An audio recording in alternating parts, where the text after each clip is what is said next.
सबसे पहले तो अन्नदाता जो यहाँ हैं उनको मेरा प्रणाम।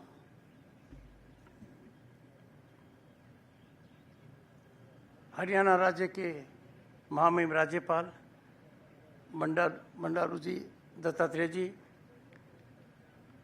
हरियाणा सरकार के कैबिनेट मंत्री श्री कमल गुप्ता जी, केंद्र में कृषि राज्य मंत्री श्री कैलाश चौधरी जी, संस्थान से जुड़े हुए डॉक्टर टी के दत्ता, डॉक्टर टी के भट्टाचार्य जी, विद्यार्थियों, साइंटिस्ट,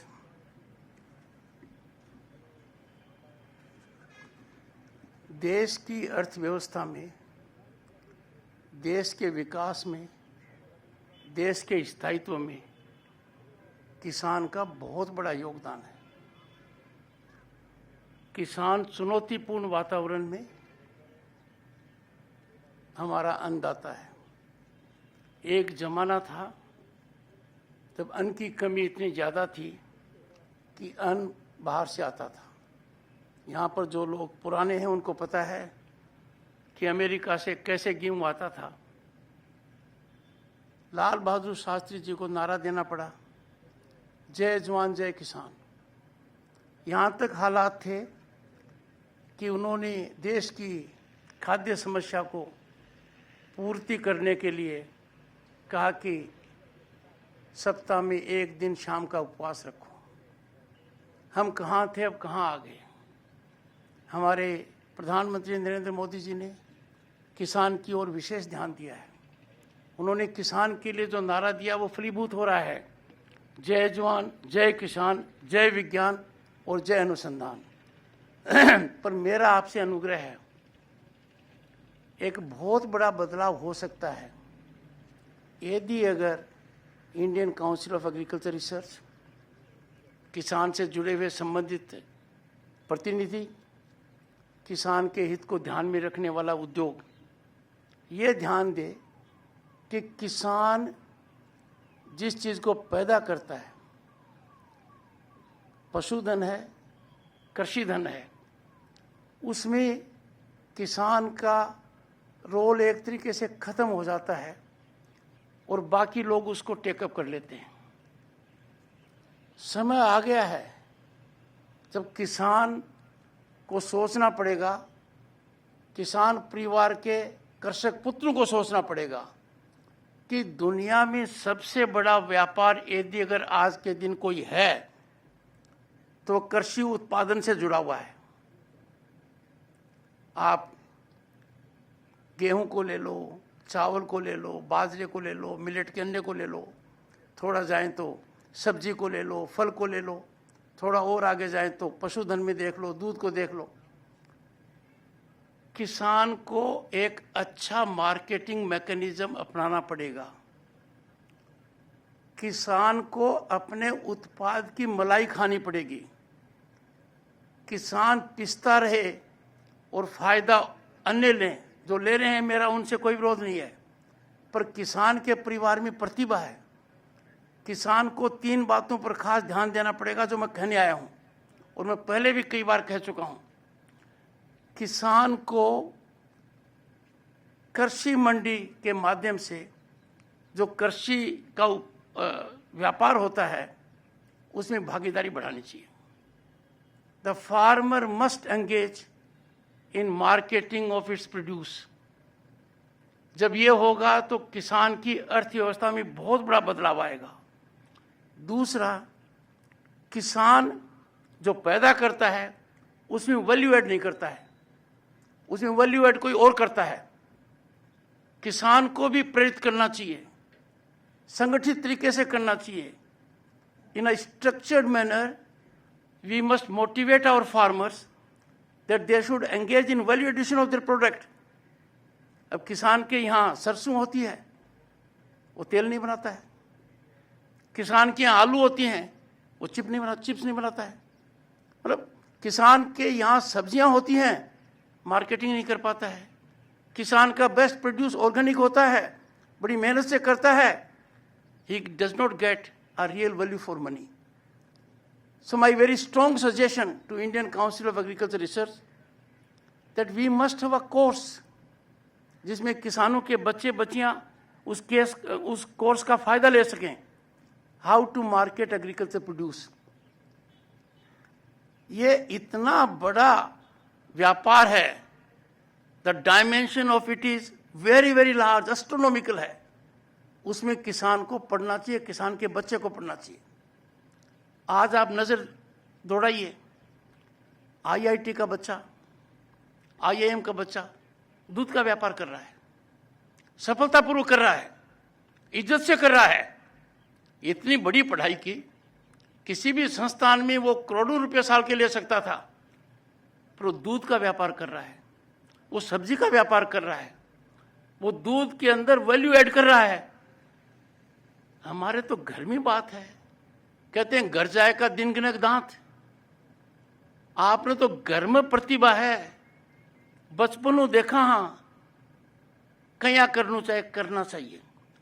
अमूल हम उदाहरण देते हैं, अमूल है, हम क्यों नहीं ऐसा कर पाए कि जो अमूल ने किया है वो पूरे देश में बहुत जगह होना चाहिए। प्रधानमंत्री जी ने बहुत दूर की सोचकर किसानों के लिए कोऑपरेटिव डिपार्टमेंट जो नया खोला है, नया विभाग है, इसमें आप यदि समूह बनाएंगे तो आपको पता लगेगा कि आपको कितनी सहायता मिल सकती है। आप आपस में मिलकर ऐसी व्यवस्था करें कि तकनीकी का उपयोग करें, मार्केटिंग का करें, वैल्यू एडिशन का करें, और बाहर से यदि अगर कोई चीज एग्रीकल्चर प्रोड्यूस की इंपोर्ट होती है उसमें भी पढ़ना चाहिए और एक्सपोर्ट में भी पढ़ना चाहिए। हाल ही में प्रधानमंत्री जी ने एक बहुत बड़ा कदम उठाया है ड्रोन का, कि गांव गांव में महिला समूह को ड्रोन दिया जाएगा। उस ड्रोन का वो उपयोग करेंगे ताकि कि फर्टिलाइजर का, पेस्टिसाइड का छिड़काव ठीक हो जाए, जानकारी सही समय पर मिल जाए। अब इतने बड़े बदलाव में यदि अगर हम हिस्सा नहीं ले पाएंगे तो पीछे हट जाएंगे। किसान भारत की अर्थव्यवस्था की असली रीढ़ की हड्डी है। किसान से ज्यादा मेहनत कोई उद्यमी नहीं कर पाता है। किसी भी व्यवसाय में कोई कितना ही लगे चाहिए, किसान के सामने जो चुनौती है वो और किसी के सामने नहीं है। प्रधानमंत्री जी ने इस बात को समझा और समझकर उन्होंने ये कहा कि किसान को साल में 3 बार मदद मिलनी चाहिए। 6,000 रुपये किसान को साल में 3 बार मिलते हैं। अब जब देखोगे कि ये कितना मिल गया, तो अब तक 2,60,000 करोड़ मिल चुके हैं। इससे एक व्यवस्था बनी है, एक तरीके से किसान ऊपर आएगा। तो सबसे पहले तो किसान अपने बच्चे बच्चियों को ये समझाए कि जब आईआईटी वाले, आईआईएम वाले, बहुत पढ़े लिखे लोग, बहुत प्रशिक्षित लोग हमारे व्यापार में पड़े हुए हैं, तो हमें क्यों नहीं करना चाहिए। दूसरी बात, गांव में जाता हूं, मुझे कई बार बड़ा झटका लगता है। गांव के अंदर सब्जी बाहर से आती है, सब्जी शहर से आती है। हमें एक संस्कृति का विकास करना चाहिए कि गांव कम से कम कृषि उत्पादन की दृष्टि से सेल्फ सफिशिएंट बने, एग्रीकल्चर प्रोड्यूस के सेल्फ सफिशिएंट बने। हम दूध तो शहर में दे देते हैं, कोई लेने आ जाता है कोऑपरेटिव सोसाइटी का, पनीर हम बाहर से लाते हैं। ऐसा क्यों है? ये उद्योग जो हैं, ये गांव के स्तर पर भी इन उद्योगों को किया जा सकता है। कोई ऐसी व्यवस्था नहीं है। हमारी पुरानी घानी होती थी, उसमें तेल निकलता था, बहुत अच्छा होता था। चलो कमर्शियल लेवल पर लोग जाएं, पर let us make our village self sufficient. मेरा आपको यही कहना है कि ये जो संस्थान है इसका सीधा लगाव दूध से है। अब दूध की मार्केटिंग जब होती है तो किसान पूरी तरह से ऐसा है, एक व्यवस्था उसी के तहत दूध जाता है। आप सोच सकते हैं कि हम कुछ लोग मिलकर, कुछ समूह कर कर, कुछ गांव मिलकर एक साथ सरकारी सहायता को लेकर सहकारिता का भाव जो सरकार ने दिया है और उसमें बहुत ज़्यादा व्यवस्था है, उसको करें। दूसरा, सरकार की बहुत बड़ी नीति है वेयर हाउसिंग की, गोदाम बनाने की, ताकि हम कृषि उत्पादन का ध्यान रख सकें, ख्याल रख सकें। अच्छी खासी सरकारी मदद मिलती है उसमें, पर मुझे किसान उसमें कहीं नजर नहीं आता है। तो मेरा तो मेरे अन्नदाताओं से, किसान भाइयों से ये आग्रह करना है कि आप एक नई सोच के तहत ऐसी व्यवस्था करें कि ये नहीं सोचें कि हमारा बच्चा खेती में क्यों पढ़े। आपको सोचना पड़ेगा खेती में ही क्यों नहीं पढ़े। इससे ज्यादा आर्थिक व्यवस्था आपकी सुधर ही नहीं सकती। इसके बहुत अच्छे परिणाम आएंगे। ये आवश्यक नहीं है कि जिसने ज्यादा पढ़ाई कर ली वो खेती की ओर आकर्षित नहीं होना चाहिए। मैं यहां दोबारा आऊंगा। मुझे उम्मीद थी कि जब मैं यहां आऊंगा तो मुझे ये अच्छा नहीं लगा, मुझे कहते हुए कोई संकोच नहीं है। जब किसानों का कार्यक्रम है तो ये सफेद क्यों दिख रहा है? सरकार की इतनी नीतियां हैं, पता लगना चाहिए लोगों को। यहां स्लाइड चालू हो जानी चाहिए थी 1 घंटे की, बिल्कुल ही। भारत इतना बदल रहा है, होना चाहिए था। मैं उम्मीद करता हूं कि Indian council of agriculture research will rise to the occasion. आखिर वो किसको बुलाना चाहते हैं? मेरा एक कृषक पुत्र के नाते ये कहना है कि जब मैं यहां आया हूं तो बड़े मन से आया हूं। ऐसा नहीं हो सकता कि यहां व्यवस्था ठीक नहीं हो। कि कैसा लगा मेरे को कि मैं यहां पर आकर पौधारोपण कर रहा हूं और वहां भी व्यवस्था नहीं है। We have to be very technical, you have to be very updated, things should be seamless. यहां जो भी किसान आए उसको लगना चाहिए कि हम यहां से बहुत कुछ सीख कर जा रहे हैं। ये कोई एक कार्यक्रम नहीं है।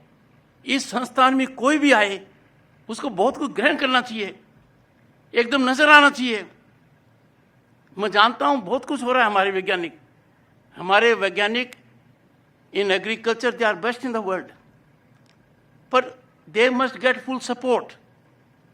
मेरा यही कहना आज के दिन कि मेरी बातों पर चिंतन कीजिए, मंथन कीजिए, और जो अन्नदाता यहां पर आए हैं उनकी एक लिस्ट बनाइए। उनको मैं भारत की संसद में आमंत्रित करता हूं। मेरे अधिकारी इसकी व्यवस्था करेंगे और वहां मैं आपसे खुलकर चर्चा करूंगा, मेरे मन की बात कहूंगा और आपको कहूंगा जो यहां उपस्थित हैं। तो ये बात एक तरीके से फैलेगी कि हम कितना मौका चूक रहे हैं। उस मौके को यदि आगे और चुका तो ग्रामीण विकास में वो बढ़ोतरी नहीं हो पाएगी जिसकी कल्पना प्रधानमंत्री जी कर रहे हैं। प्रधानमंत्री जी के सोच में, चिंतन में किसान है। उन्होंने जब राज्यसभा में मेरा इंट्रोडक्शन कराया तो करा सकते थे कि ये बहुत बड़ा वकील है, करा सकते थे बहुत बड़ा पढ़ा लिखा है, बहुत कुछ कह सकते थे कि पहले एमपी रहा है, एमएलए रहा है, केंद्र में मंत्री रहा है, पश्चिम बंगाल का गवर्नर रहा है। उन्होंने नहीं कहा। ये मैं अन्नदाताओं से कह रहा हूं, उन्होंने मेरा परिचय सिर्फ और सिर्फ कृषक पुत्र के नाते दिया। मैं इस उत्तरदायित्व को निभाने में किसी प्रकार की कोई कमी नहीं रखूंगा। आज के दिन मैं इतना ही कहना चाहता हूं। अगली बार जब यहां आऊंगा, लंबे समय के लिए आऊंगा, मुझे ये परिसर बदला हुआ नजर आना चाहिए। किसान को लगना चाहिए कि मैं इस परिसर के अंदर घुसता हूं तो जानकारी मिलेगी, देखने मात्र से जानकारी मिलेगी, चर्चा से जानकारी मिलेगी, लिटरेचर से जानकारी मिलेगी, स्लाइड से जानकारी मिलेगी, दुनिया में क्या हो रहा है यह पता लगेगा। जब किसान की हम इतनी सेवा कर पाएंगे तभी अपने को संतोष होगा। और 2047 में माननीय मंत्री जी ने कहा कि हम 5वीं आर्थिक महाशक्ति हैं। 2030 तक हम तीसरी महाशक्ति हो जाएंगे। जापान और जर्मनी को पीछे छोड़ देंगे। पहले हमने इंग्लैंड और फ्रांस को पीछे छोड़ा था, उससे पहले कनाडा को छोड़ा था। 2047 में भारत विश्वगुरु होगा, विश्व की सबसे बड़ी शक्ति होगा, विकसित देश होगा। और इस हवन में सबसे बड़ा योगदान, सबसे बड़ी आहुति अन्नदाता की होगी, किसान की होगी, किसान परिवारों की होगी। किसान परिवारों को आज सामूहिक रूप से मेरी बात पर चिंतन करना चाहिए, सोचना चाहिए। कितनी अपने चुनौतियां आए, हम तो जन्म से चुनौती देखने वाले लोग हैं, जन्म से चुनौती को फेस करने वाले लोग हैं। जब बिजली मिलती है ना तो किसान को राहत को दी जाती है।